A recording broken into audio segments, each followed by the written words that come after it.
ಒಂದಲ್ಲ ಒಂದ್ಸಲ ಇದನ್ನ ಗಮನಿಸಿರ್ತೀವಿ ಅಲ್ವಾ? ಅಂದ್ರೆ ಕೋಪ ಬಂದಾಗ ನಮ್ಮ ಉಸಿರು ಅದು ಒಂಥರ ವೇಗವಾಗತ್ತೆ. ಅದೇ ನಾವು ಶಾಂತವಾಗಿದ್ದಾಗ ಉಸಿರು ಏಕ್ದಮ್ ನಿಧಾನವಾಗಿ ಆಳವಾಗಿರುತ್ತೆ.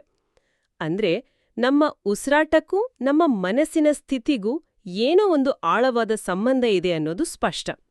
ಆದ್ರೆ ಈ ಉಸಿರಾಟ ಅನ್ನೋದು ಬರೀ ಬದುಕೋಗೆ ಬೇಕಾದೊಂದು ಪ್ರಕ್ರಿಯೆನಾ, ಅಥವಾ ಇದನ್ನೇ ಒಂದು ಸಾಧನವಾಗಿ ಬಳಸ್ಕೊಂಡು ನಮ್ಮ ಮನಸ್ಸಿನ, ನಮ್ಮ ಶಕ್ತಿಯನ್ನೇ ಹಿಡಿತಕ್ಕೆ ತಗೋಬಹುದಾ? ಖಂಡಿತವಾಗಿಯೂ ತಗೋಬಹುದು. ಇದೇ ವಿಷಯದ ಬಗ್ಗೆ ನಮ್ಮ ಪ್ರಾಚೀನ ಜ್ಞಾನ ಪರಂಪರೆಯಲ್ಲಿ ಬಹಳ ಬಹಳ ಆಳವಾದ ಚಿಂತನೆ ನಡೆದಿದೆ. ಇವತ್ತು ನಾವು ಮಾತಾಡಕ್ಕೆ ಹೊರಟಿರೋದು ಕೂಡ ಇದೇ ವಿಷಯದ ಬಗ್ಗೆ. ಅಂದರೆ ಪ್ರಾಣಾಯಾಮದ ನಿಜವಾದ ಉದ್ದೇಶ ಏನು ಮತ್ತು ಅದರಿಂದ ಆಗೋ ಪ್ರಯೋಜನಗಳೇನು ಅನ್ನೋದನ್ನು ಸ್ವಲ್ಪ ಆಳವಾಗಿ ಅರ್ಥ ಮಾಡ್ಕೊಳ್ಳೋಣ. ಇದು ಬರೀ ಉಸಿರಾಟದ ವ್ಯಾಯಾಮ ಅಷ್ಟೇ ಅಲ್ಲ, ಅದೊಂದು ನಮ್ಮನ್ನು ನಾವು ಅರ್ಥ ಮಾಡಿಕೊಳ್ಳುವ ಅದ್ಭುತ ಸಾಧನ. ಹೌದು. ನಮ್ಮ ಇವತ್ತಿನ ಈ ಮಾತುಕತೆಗೆ ಆಧಾರ ಗಾಯತ್ರಿ ಚೈತನ್ಯ ಅನ್ನೋ ಗ್ರಂಥದಲ್ಲಿನ ಆಯ್ದ ಭಾಗಗಳು. ಗಾಯತ್ರಿ ಉಪಾಸನೆ ಅನ್ನೋದು ಒಂದು ಉನ್ನತ ಆಧ್ಯಾತ್ಮಿಕ ಸಾಧನೆ ಅಂತ ಹೇಳ್ತಾರೆ. ಆ ಸಾಧನೆಯಲ್ಲಿ ಪ್ರಾಣಾಯಾಮಕ್ಕೆ ಯಾಕೆ ಅಷ್ಟೊಂದು ಪ್ರಾಮುಖ್ಯತೆ ಕೊಟ್ಟಿದ್ದಾರೆ? ಇದು ನಮ್ಮ ಶರೀರ, ಮನಸ್ಸು ಮತ್ತೆ ನಮ್ಮೊಳಗಿನ ಆತ್ಮಶಕ್ತಿಯ ಮೇಲೆ ಹೇಗೆಲ್ಲ ಕೆಲಸ ಮಾಡುತ್ತೆ ಅನ್ನೋದನ್ನ ತಿಳ್ಕೊಳ್ಳೋದೇ ನಮ್ಮ ಇವತ್ತಿನ ಗುರಿ. ಸರಿ. ಹಾಗಾದ್ರೆ ಮೊದಲ ಪ್ರಶ್ನೆಯಿಂದಲೇ ಶುರು ಮಾಡೋಣ. ಗಾಯತ್ರಿ ಉಪಾಸನೆಯಲ್ಲಿ ಪ್ರಾಣಾಯಾಮದ ಪಾತ್ರವಾದ್ರೂ ಏನು? ಗಾಯತ್ರಿ ಚೈತನ್ಯ ಗ್ರಂಥದಲ್ಲಿ ಪ್ರಾಣಾಯಾಮ ಇಲ್ಲದೆ ಗಾಯತ್ರಿ ಉಪಾಸನೆ ಪೂರ್ಣ ಆಗೋದೇ ಇಲ್ಲ ಅಂತ ಕಡ್ಡಿತುಂಡು ಮಾಡಿದ ಹಾಗೆ ಹೇಳಿದ್ದಾರೆ. ಇದರ ಅರ್ಥ ಏನು? ಗಾಯತ್ರಿ ದೇವಿಯನ್ನ ಆರಾಧಿಸೋಕೆ ನಮ್ಮ ಮನಸ್ಸಿಗೆ ಒಂದು ಅರ್ಹತೆ ಬೇಕು. ಆ ಅರ್ಹತೆಯನ್ನ ಪ್ರಾಣಾಯಾಮ ತಂದ್ಕೊಡುತ್ತಾ? ಇದನ್ನ ಹೀಗೆ ಅರ್ಥ ಮಾಡ್ಕೊಳ್ಳಬಹುದು. ಯಾವುದೋ ಒಂದು ದೊಡ್ಡ ಪರೀಕ್ಷೆ ಬರೆಯೋಕೆ ಮೊದಲು ನಾವು ತಿಂಗಳುಗಟ್ಲೆ ತಯಾರಿ ನಡೆಸ್ತೀವಲ್ಲ, ಹಾಗೆ ಗಾಯತ್ರಿ ಉಪಾಸನೆ ಅನ್ನೋದು ಪರಮಚೈತನ್ಯದ ಜೊತೆ ಒಂದಾಗುವ ಪ್ರಯತ್ನ. ಅಷ್ಟು ದೊಡ್ಡ ಗುರಿಗೆ ನಮ್ಮ ಮನಸ್ಸು ಸಿದ್ಧವಾಗಿರ್ಬೇಕಲ್ವೇ? ಆ ಸಿದ್ಧತೆ ಮಾಡಿಕೊಡೋದೇ ಪ್ರಾಣಾಯಾಮ. ಅದಕ್ಕೆ ಇದನ್ನು ಒಂದು ಪೂರ್ವಸಿದ್ಧತಾ ಕ್ರಿಯೆ ಅಂತ ಕರೆಯೋದು. ಓಹೋ, ಹಾಗಾದ್ರೆ ಇದು ಮನಸ್ಸಿನ ಒಂದು ವಾರ್ಮಪ್ ಇದ್ದ ಹಾಗೆ? ನಿಖರವಾಗಿ. ಗಾಯತ್ರಿ ಚೈತನ್ಯ ಗ್ರಂಥದಲ್ಲಿ ಹೇಳೋ ಹಾಗೆ ಇದರ ಅಂತಿಮ ಗುರಿ ಏನ್ಗೊತ್ತಾ? ಪ್ರಾಣವು ಪರಬ್ರಹ್ಮದಲ್ಲಿ ಲೀನವಾಗುವವರೆಗೂ ಪ್ರಾಣವನ್ನು ನಿರೋಧಿಸುವುದು. ಇದು ಕೇಳೋಕೆ ಸ್ವಲ್ಪ ಕ್ಲಿಷ್ಟ ಅನ್ಸಬಹುದು. ಸರಳವಾಗಿ ಹೇಳೋದಾದ್ರೆ, ನಮ್ಮ ಉಸಿರನ್ನು ಹತೋಟಿಗೆ ತಂದುಕೊಳ್ಳುವ ಮೂಲಕ ಮನಸ್ಸಿನ ಚಂಚಲತೆಯನ್ನು ಸಂಪೂರ್ಣವಾಗಿ ನಿಲ್ಲಿಸಿ ನಮ್ಮ ಗಮನವನ್ನು ಆ ಪರಮಶಕ್ತಿಯ ಕಡೆಗೆ ಮಾತ್ರ ತಿರುಗಿಸುವುದು. ಪ್ರಾಣವನ್ನು ನಿರೋಧಿಸುವುದು ಅಂದ್ರೆ ಉಸಿರನ್ನು ಬಿಗಿಹಿಡಿದು ಕೂರುವುದು ಅಂತನಾ? ಇಲ್ಲ, ಹಾಗಲ್ಲ. ನಿರೋಧ ಅಂದ್ರೆ ಇಲ್ಲಿ ನಿಯಂತ್ರಣ, ಹತೋಟಿ ಅಂತ ಅರ್ಥ. ಉಸಿರನ್ನ ಬಲವಂತವಾಗಿ ಹಿಡಿದಿಡುವುದಲ್ಲ, ಬದಲಾಗಿ ಅದನ್ನ ಒಂದು ಲಯಕ್ಕೆ ತರುವುದು. ಈ ಪ್ರಕ್ರಿಯೆಯಲ್ಲಿ ಏನಾಡುತ್ತೆ ಅಂದ್ರೆ, ಸಾಧಕರು ಹೊರಗಿನ ಪ್ರಪಂಚದ ಗದ್ದಲದಿಂದ ತಮ್ಮ ಮನಸ್ಸನ್ನ ನಿಧಾನವಾಗಿ ಒಳಮುಖವಾಗಿಸ್ತಾರೆ. ಆಗ ತಾವು ಆರಾಧಿಸುವ ದೈವವನ್ನ ತಮ್ಮ ಹೃದಯದಲ್ಲೇ, ತಮ್ಮ ಮನಸ್ಸಿನಲ್ಲೇ ಕಾಣಲು, ಅನುಭವಿಸಲು ಪ್ರಯತ್ನಿಸ್ತಾರೆ.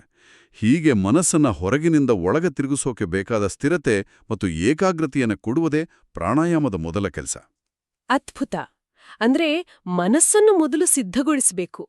ಸರಿ, ಈ ತಯಾರಿ ಬರೀ ಮನಸ್ಸಿಗೆ ಸೀಮಿತನಾ, ಅಥವಾ ನಮ್ಮ ಶರೀರದ ಮೇಲೂ ಇದರ ಪರಿಣಾಮ ಇರುತ್ತಾ? ಗಾಯತ್ರಿ ಚೈತನ್ಯದಲ್ಲಿ ಪ್ರಾಣಾಯಾಮವು ನಾಡಿಗಳಮ ಶುದ್ಧಗೊಳಿಸಿ ಜ್ಞಾನ ಮಾರ್ಗಕ್ಕೆ ದಾರಿ ಮಾಡಿಕೊಡುತ್ತದೆ ಅಂತ ಒಂದು ವಾಕ್ಯ ಇದೆ. ಇಲ್ಲಿ ನಾಡಿ ಅಂದ್ರೇನು? ಅದನ್ನ ಶುದ್ಧಿ ಮಾಡೋದಂದ್ರೇನು? ಬಹಳ ಬಹಳ ಮುಖ್ಯವಾದ ಅಂಶ ಇದು. ಯೋಗಶಾಸ್ತ್ರದ ಪ್ರಕಾರ ನಾಡಿ ಅಂದ್ರೆ ನಮ್ಮ ಶರೀರದಲ್ಲಿ ಕಣ್ಣಿಗೆ ಕಾಣುವ ನರಗಳಲ್ಲ. ಇವು ಪ್ರಾಣಶಕ್ತಿ ಸಂಚಾರ ಮಾಡುವ ಸೂಕ್ಷ್ಮ ಶಕ್ತಿ ಮಾರ್ಗಗಳು, ಎನರ್ಜಿ ಚಾನಲ್ಸ್. ನಮ್ಮ ಇಡೀ ಶರೀರದಲ್ಲಿ ಇಂಥ ಸಾವಿರಾರು ನಾಡಿಗಳಿವೆ ಅಂತ ಹೇಳಲಾಗುತ್ತೆ. ನಮ್ಮ ಕೆಟ್ಟ ಜೀವನ ಶೈಲಿ, ಒತ್ತಡ, ನಕಾರಾತ್ಮಕ ಯೋಚನೆಗಳಿಂದ ಈ ನಾಡಿಗಳಲ್ಲಿ ಅಡೆತಡೆಗಳು ಅಂದ್ರೆ ಬ್ಲಾಕೇಜ್ಗಳು ಉಂಟಾಗ್ತವೆ. ಹಾಗಾದ್ರೆ ಪ್ರಾಣಾಯಾಮ ಈ ಎನರ್ಜಿ ಹೈವೇಗಳಲ್ಲಿ ಆಗಿರೋ ಟ್ರಾಫಿಕ್ ಜಾಮ್ಗಳನ್ನು ಕ್ಲಿಯರ್ ಮಾಡುತ್ತೆ ಅಂತನಾ? ಖಂಡಿತ. ನೀವು ಹೇಳಿದ ಹೋಲಿಕೆ ತುಂಬಾ ಚೆನ್ನಾಗಿದೆ. ಪ್ರಾಣಾಯಾಮದ ಅಭ್ಯಾಸದಿಂದ ಈ ಶಕ್ತಿ ಮಾರ್ಗಗಳು ಶುದ್ಧವಾಗ್ತವೆ. ಗಾಯತ್ರಿ ಚೈತನ್ಯದಲ್ಲಿ ಹೇಳುವಂತೆ ಇದು ನಮ್ಮ ಶರೀರದಲ್ಲಿ ಸುಪ್ತವಾಗಿರುವ ಗಟ್ಟಿಗಾಗಿರುವ ನಾಡಿಗಳನ್ನು ಮತ್ತು ಚಕ್ರಗಳನ್ನು ಜಾಗೃತಗೊಳಿಸುತ್ತೆ. ಈ ನಾಡಿಗಳು ಶುದ್ಧವಾಗಿ ಚಕ್ರಗಳು ಜಾಗೃತವಾದ್ರೆ ನಮ್ಗೇನ್ ಲಾಭ? ಒಮ್ಮೆ ಈ ಎನರ್ಜಿ ಹೈವೇಗಳು ಕ್ಲಿಯರ್ ಆದ್ಮೇಲೆ ಏನಾಗುತ್ತೆ? ಪ್ರಾಣಶಕ್ತಿ ಯಾವುದೇ ಅಡೆತಡೆಯಿಲ್ಲದೆ ಸರಾಗವಾಗಿ ಹರಿಯಲು ಶುರುವಾಗುತ್ತೆ. ಆಗ ನಮ್ಮ ಮನಸ್ಸು ಮತ್ತು ಪ್ರಾಣಶಕ್ತಿ ಸುಲಭವಾಗಿ ಒಳಮುಖವಾಗಿ ಚಲಿಸುತ್ತೆ. ನಮ್ಮ ಗಮನ ಹೊರಗಿನ ವಿಷಯಗಳಿಂದ ಸಲೀಸಾಗಿ ಬೇರ್ಪಟ್ಟು ಧ್ಯಾನಕ್ಕೆ ಆಂತರಿಕ ಚಿಂತನೆಗೆ ಸಹಕಾರಿಯಾಗುತ್ತೆ. ಇದನ್ನೇ ಜ್ಞಾನಮಾರ್ಗಕ್ಕೆ ದಾರಿ ಮಾಡಿಕೊಡುವುದು ಅಂತ ಹೇಳೋದು. ಅಂದ್ರೆ ಮೊದಲು ನಮ್ಮ ಒಳಗಿನ ವ್ಯವಸ್ಥೆಯನ್ನ ಸರಿಪಡಿಸ್ಕೊಂಡ್ರೆ ಜ್ಞಾನ ಪಡೆಯೋದು ಸುಲಭವಾಗುತ್ತೆ. ನಿಖರವಾಗಿ. ಇದೇ ಕಾರಣಕ್ಕೆ ಗಾಯತ್ರಿ ಚೈತನ್ಯದಲ್ಲಿ ಪ್ರಾಣಾಯಾಮದ ಮೂಲಕ ಶರೀರದಲ್ಲಿನ ಆತ್ಮಶಕ್ತಿಯ ಪ್ರವಾಹವನ್ನು ಹೆಚ್ಚಿಸಿಕೊಳ್ಬೋದು ಅಂತ ಹೇಳಿದ್ದಾರೆ. ನಾಡಿಗಳು ಎಷ್ಟು ಶುದ್ಧವಾಗಿರುತ್ತವೋ ಆತ್ಮಶಕ್ತಿಯ ಪ್ರವಾಹ ಅಷ್ಟು ಸರಾಗವಾಗಿ ಹರಿಯುತ್ತೆ. ಇದು ಸಾಧಕನಿಗೆ ಒಂದು ವಿಶಿಷ್ಟವಾದ ಶಕ್ತಿ, ಚೈತನ್ಯ ಮತ್ತು ಸ್ಪಷ್ಟತೆಯನ್ನ ಕೊಡುತ್ತೆ. ಸರಿ, ಪ್ರಾಣಾಯಾಮದಿಂದ ನಮ್ಮ ಶರೀರದೊಳಗಿನ ಶಕ್ತಿ ಸರಾಗವಾಗಿ ಹರಿಯಲು ದಾರಿ ಮಾಡಿಕಟ್ಟಾಯ್ತು. ಆದ್ರೆ ಈ ಶಕ್ತಿಯನ್ನು ನಿಯಂತ್ರಿಸುವ ಸಾರಥಿ ಅಂದ್ರೆ ನಮ್ಮ ಮನಸ್ಸು ಅದು ಚಂಚಲವಾಡಿದ್ರೆ ಏನ್ ಪ್ರಯೋಜನ? ಪ್ರಾಣ ಚಲಿಸಿದರೆ ಚಿತ್ತವೂ ಚಲಿಸುತ್ತದೆ, ಪ್ರಾಣ ನಿಂತ್ರೆ ಚಿತ್ತವು ನಿಲ್ಲುತ್ತದೆ ಅಂತ ಹಠಯೋಗ ಪ್ರದೀಪಿಕೆಯಲ್ಲಿ ಹೇಳಿದ್ದನ್ನು ಎಲ್ಲೋ ಓದಿದ್ ನೆನಪು. ನಮ್ಮೆಲ್ಲರ ದೊಡ್ಡ ಸಮಸ್ಯೆಯೇ ಈ ಚಂಚಲ ಮನಸ್ಸು. ಅದನ್ನು ಹಿಡಿಯೋದು ಹೇಗೆ? ನೀವು ಹೇಳಿದ್ದು 100% ಸತ್ಯ. ಪ್ರಾಣದ ಚಲನೆಗೂ ಮನಸ್ಸಿನ ಚಂಚಲತೆಗೂ ನೇರವಾದ ಸಂಬಂಧವಿದೆ. ಕೋತಿ ತರ ಹಾರಾಡುವ ಮನಸ್ಸನ್ನು ನೇರವಾಗಿ ಹಿಡಿಯೋಕೆ ಹೋದ್ರೆ ಅದು ಇನ್ನಷ್ಟು ಹಾರುತ್ತೆ. ಅದಕ್ಕೆ ಯೋಗಿಗಳು ಒಂದು ಉಪಾಯ ಕಂಡುಹಿಡಿದ್ರು. ಮನಸ್ಸನ್ನು ನೇರವಾಗಿ ಹಿಡಿಯುವ ಬದಲು ಅದರ ಚಲನೆಗೆ ಕಾರಣವಾದ ಪ್ರಾಣವನ್ನೇ ಹಿಡಿದರೆ ಹೇಗೆ ಅಂತ. ಗಾಯತ್ರಿ ಚೈತನ್ಯ ಗ್ರಂಥ ಇದನ್ನೇ ಹೇಳುತ್ತೆ. ಪ್ರಾಣವಾಯು ಸಂಚರಿಸುವಾಗ ಮನಸ್ಸು ಚಂಚಲವಾಗಿಯೂ ಮತ್ತು ಅಸ್ಥಿರವಾಗಿಯೂ ಇರುತ್ತದೆ. ಹಾಗಾಗಿ ಮನಸ್ಸನ್ನು ಹಿಡಿತಕ್ಕೆ ತರಬೇಕೆಂದ್ರೆ ಮೊದಲು ಪ್ರಾಣವನ್ನು ಹಿಡಿತಕ್ಕೆ ತರಬೇಕು. ಅದಕ್ಕೆ ಪ್ರಾಣಾಯಾಮವೇ ಸರಿಯಾದ ಸಾಧನ. ಅಂದ್ರೆ ನಮ್ಮ ಉಸಿರೇ ನಮ್ಮ ಮನಸ್ಸಿನ ರಿಮೋಟ್ ಕಂಟ್ರೋಲ್ ಇದ್ದ ಹಾಗೆ. ಅದ್ಭುತವಾದ ಹೋಲಿಕೆ. ಹೌದು, ಆ ರಿಮೋಟ್ ಕಂಟ್ರೋಲ್ ನಮ್ಮ ಕೈಗೆ ಸಿಕ್ಕರೆ ಮನಸ್ಸು ನಮ್ಮ ಮಾತಿನ ಕೇಳುತ್ತೆ.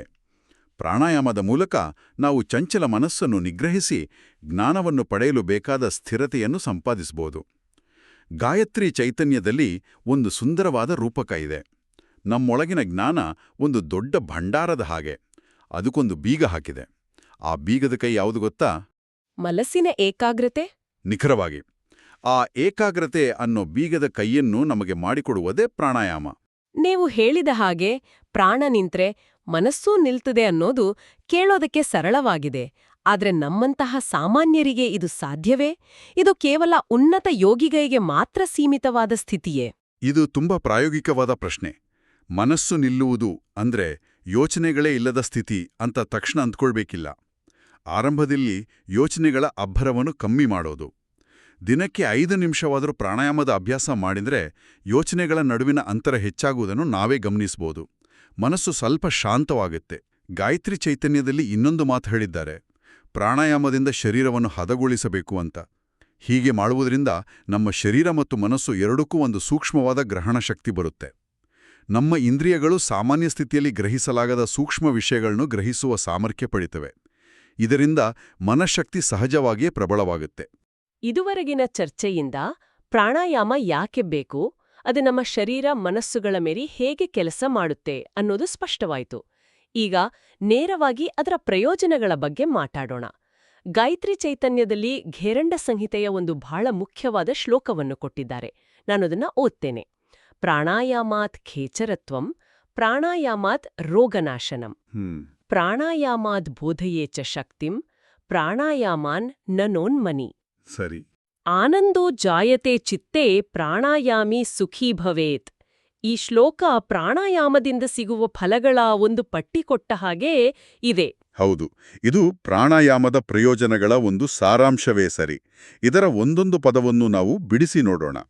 ಮೊದಲನೇದು ಪ್ರಾಣಾಯಾಮಾದ್ ಖೇಚರತ್ವಂ, ಅಂದರೆ ಪ್ರಾಣಾಯಾಮದಿಂದ ಖೇಚರ ಸಿದ್ಧಿ ಸಿಗುತ್ತೆ ಅಂತ. ಒಂದು ನಿಮಿಷ. ಖೇಚರ ಸಿದ್ಧಿ ಅಂದ್ರೆ ಆಕಾಶದಲ್ಲಿ ಹಾರಾಡುವುದು ಅಂತ ಅಕ್ಷರಶಃ ಅರ್ಥ ತಗೋಬೇಕಾ? ಇದು ಕೇಳುವಾಗ ಯಾವುದೋ ಪೌರಾಣಿಕ ಕಥೆಯ ಹಾಗೆ ಅನ್ಸುತ್ತೆ. ಇವತ್ತಿನ ಕಾಲಕ್ಕೆ ಇದರ ಪ್ರಾಯೋಗಿಕ ಅರ್ಥವೇನು? ಒಳ್ಳೆಯ ಪ್ರಶ್ನೆ. ಖಂಡಿತ ಇದನ್ನ ಆಕಾಶದಲ್ಲಿ ಹಾರಾಡುವುದು ಅಂತ ಅರ್ಥೈಸ್ಕೊಳ್ಬಾರ್ದು. ಖೇ ಅಂದರೆ ಆಕಾಶ ಅಥವಾ ಶೂನ್ಯ, ಚರ ಅಂದರೆ ಚಲಿಸುವುದು. ಇದರ ಗೂಢಾರ್ಥ ಮನಸ್ಸು ದೇಹದ ಎಲ್ಲಾ ಬಂಧನಗಳಿಂದ, ಚಿಂತೆಗಳಿಂದ, ಆಸೆಗಳಿಂದ ಬಿಡುಗಡೆ ಹೊಂದಿ ಒಂದೋ ಹಗುರವಾಲ, ನಿರ್ಲಿಪ್ತವಾಲ ಸ್ಥಿತಿಯಲ್ಲಿ ವಿಹರಿಸುವುದು. ಅಂದರೆ ಜಗತ್ತಿನಲ್ಲೇ ಇದ್ರೂ ಜಗತ್ತಿನ ಜಂಜಾಟಗಳು ಅಂಟದಂತಹ ಒಂದು ಉನ್ನತ ಪ್ರಜ್ಞೆಯ ಸ್ಥಿತಿ. ಇದೊಂದು ಯೋಗದ ಉನ್ನತ ಸ್ಥಿತಿ. ಓಹೋ, ಹಾಗೆ ಅರ್ಥೈಸ್ಕೊಳ್ಬೇಕು. ಸರಿ, ಎರಡನೆಯದು ಪ್ರಾಣಾಯಾಮಾತ್ ರೋಗನಾಶನಂ.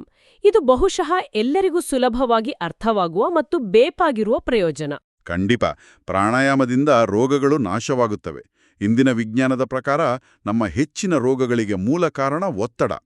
ನಾವು ಪ್ರಾಣಾಯಾಮ ಅಂದ್ರೆ ಆಳವಾದ ಮತ್ತು ಲಯಬದ್ಧವಾದ ಉಸಿರಾಟ ಮಾಡಿದಾಗ ನಮ್ಮ ನರವ್ಯೂಹದ fight or flight mode off ಆಗಿ rest and digest mode on ಆಗುತ್ತೆ.